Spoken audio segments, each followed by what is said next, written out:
Baiklah, kita sambung untuk subjek Jawi yang seterusnya, iaitu masih lagi bawah bacaan, hukum bacaan yang seterusnya iaitu bunyi gelincir. Sebelum ni kita belajar bunyi geluncur. Masih ingat lagi tak awak semua? Ni bunyi gelinciran. Gelinciran ini terbahagi kepada dua bunyi gelinciran daripada vokal AI dan juga vokal AU. Kita tengok contoh untuk bunyi yang pertama. Ejaan AI yang dia keluarkan perkataan kat situ ialah lain. Mengikut bunyi, kalau ikut bunyi kita baca tu dalam kurungan, tengok lam alif la tambah ya nun. Kalau kita sebutkan untuk ayat betul dia bunyi apa? Layan kan?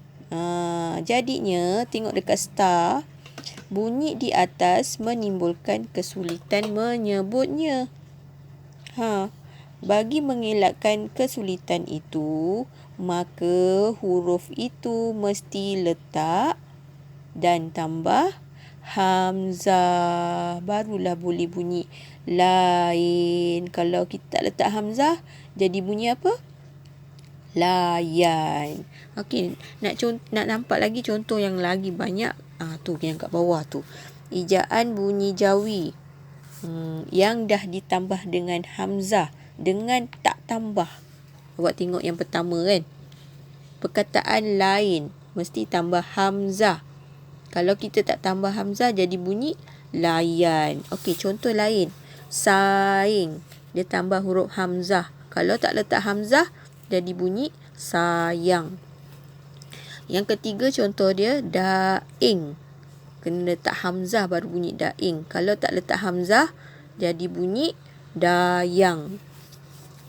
Begitu juga dengan yang contoh yang keempat, kain ditambah hamzah. Kalau kita tak tambah hamzah jadi bunyi kayan. Tu untuk vokal AI yang kat tengah-tengah. Kalau perkataan dia ada huruf AI, contoh dia mesti kena tambah hamzah. Kalau tak tambah hamzah jadi makna lain.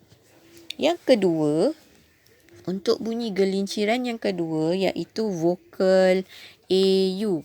Apa yang dia keluarkan? Contohnya, ejaan laut. Kalau kita ikut bunyi, tengok dalam kurungan, lam alif la, waw ta. Sama dengan bunyi lawat. Jadi, nak jadikan bunyi asal dia laut, tengok kat star bawah tu, bunyi di atas menimbulkan kesulitan menyebutnya. Bagi nak mengelakkan bunyi dia sulit, maka kena tambah hamzah. Barulah dapat perkataan laut tu, hamzah. Kalau tak letak hamzah jadi lawat. Kita tengok yang dalam kurungan tu kan, lawat kan. Kalau nak jadi laut kena tambah hamzah. Contoh dia dah bagi dah kat bawah tu. Ejaan Jawi untuk eja baung, tambah hamzah. Ba alif, hamzah, waw, ain. Jadi baung. Kalau tak letak hamzah, dia jadi bawang. Contoh kedua, nak tulis perkataan lauk, mesti tambah hamzah.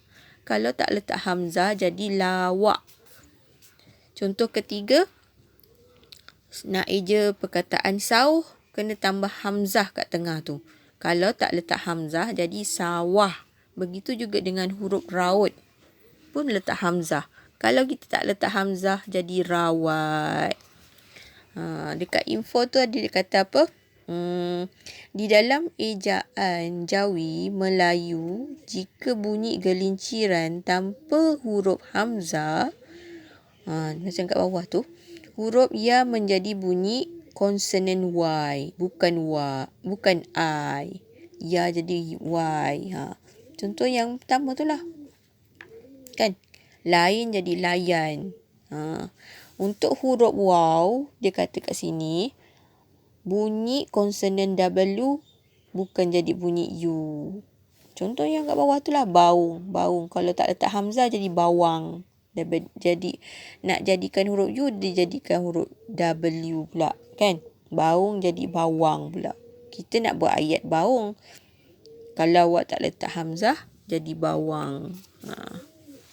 Okey, setakat ni dahulu. Assalamualaikum.